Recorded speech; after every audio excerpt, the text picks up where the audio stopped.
الفاتحة.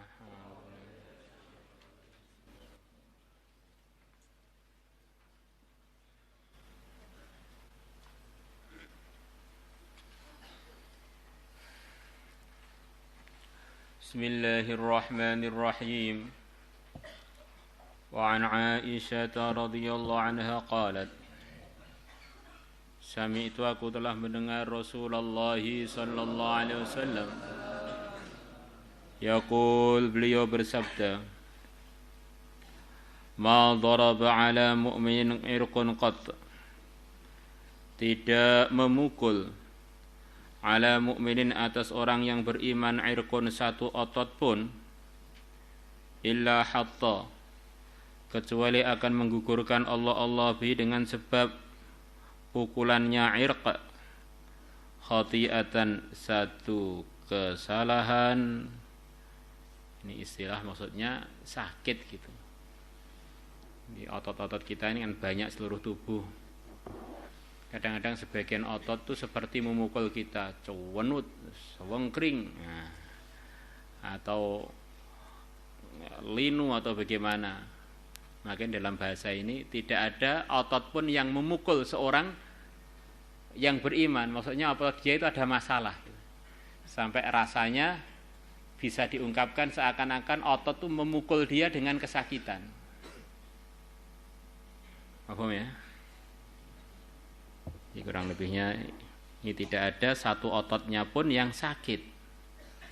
Dengan sebab sakit tadi, maka Allah akan hapus dari dia satu kesalahan. Sebagian syarih mengatakan ma'doroba itu berarti yang dihitung itu satu pun sudah mulai dihitung. Cenut satu berarti satu kesalahan rontok. Cenutnya dua, dua kesalahan rontok. Cenut banyak kesalahan jadi rontok. Maka ngitungnya dari bilangan yang terkecil, yaitu 1, 2. Nah, di sini ini yang dinafikan mulai yang terkecil, maka keuntungannya juga mulai yang bilangan tersedikit. Ma doroba, tidak memukul, ala mu'minin atas orang beriman, irqun qattu, ototnya pun, illa hatta, kecuali pasti Allah akan menggugurkan bi dengan sebab dorbul irq, anhu darinya khati'atan satu kekeliruan. Wa kataba, dan Allah akan menulis lahu untuknya hasanatan satu kebaikan. Wa rafa'a, dan Allah akan mengangkat lahu untuknya darujatan satu tingkat. Masya Allah. Sekali pukul, sekali cenut, sekali sengkring, itu pahalanya 3, untungannya 3. Terhapus satu dosa, dapat satu pahala, terangkat satu derajat. Kalau begitu saya tak pengen sakit aja, Pak. Kita ini jangan cari masalah.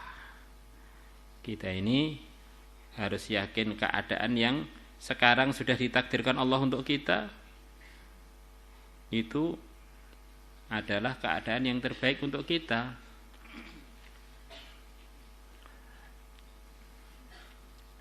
Belum tentu kalau kita diuji sakit bisa bersabar, bisa menyikapinya dengan sikap-sikap yang diridhai oleh Allah. Tapi kalau kita ini sudah diuji sakit, hadirkanlah dalam hati apa keuntungan-keuntungan yang saya dapatkan dengan sebab datangnya ujian sakit ini.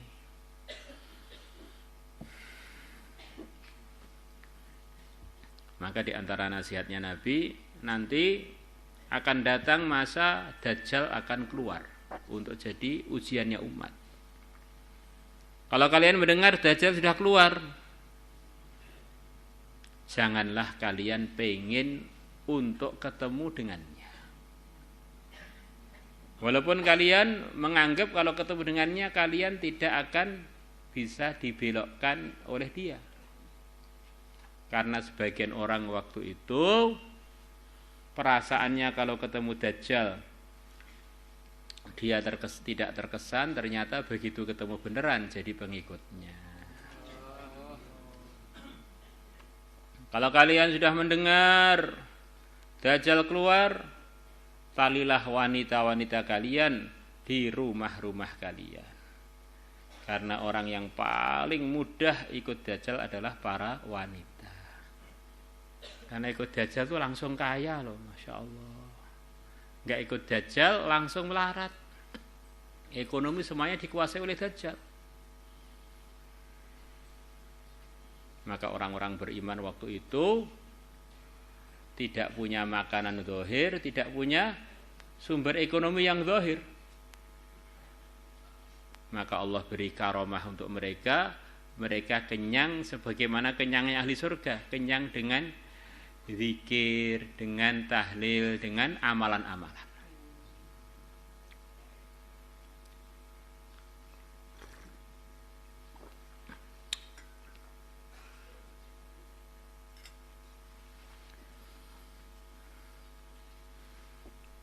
Ojo golek masalah, nek eneng masalah sabar.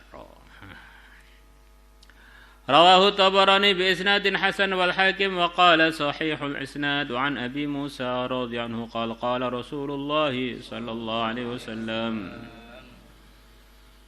Idza maridal 'abdu, kalau seorang hamba sakit, au safara atau dia musafir, kutiba lahu, maka akan ditulis untuknya mithlu ma, sebagaimana amalan karena yang dulunya dia beramal, karena adanya dia ya'malu, dulunya beramal, muqiman, ketika dia dalam keadaan tidak safar, sahihan, dalam kondisi sehat. Rawahul Bukhari, Imam Bukhari telah meriwayatkannya. Masya Allah. Ini keuntungan orang-orang yang ketika dia sedang sehat, amalannya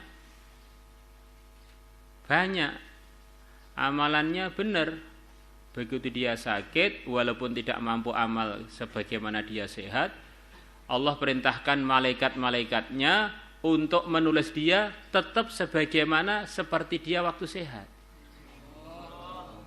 Ini baru segi amal, belum dari segi mengampuni dosa, dari segi meningkatkan derajat, dari segi mendapatkan macam-macam kebaikan-kebaikan yang lain.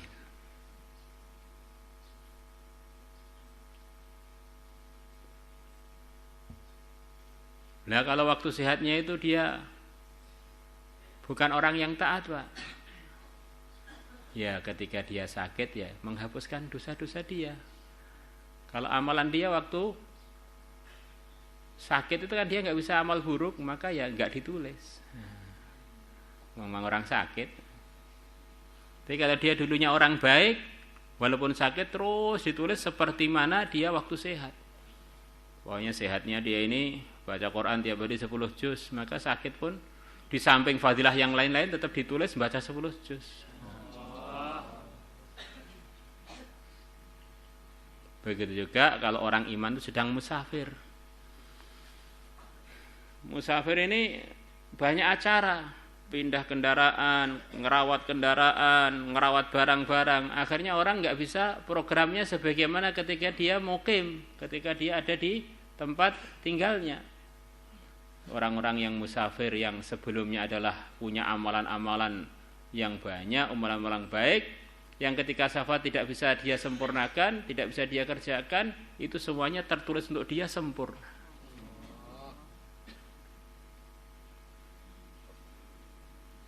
Di kesimpulannya Allah itu begitu sayangnya pada hambanya. Sekian banyak kesempatan untuk kita ambil anugerah-anugerah Allah yang tidak terhitung tadi. Maka di antara maksudnya membaca fadilah amal adalah mengingatkan umat dari nabinya bahwa kesempatan kalian untuk dapat macam-macam keuntungan itu begitu terbuka 24 jam sepanjang kalian masih hidup. Bahkan selepas kalian wafat kalau kalian meninggalkan jariah-jariah. Maka janganlah di dunia ini jadi orang yang tidak pintar. Umurnya berlalu begitu saja dapat mengambil macam-macam keuntungan yang telah disiapkan oleh Allah untuk hambanya yang beriman yang begitu banyaknya sampai enggak terhitung. مولاي صل وسلم دائما أبدا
رسول الله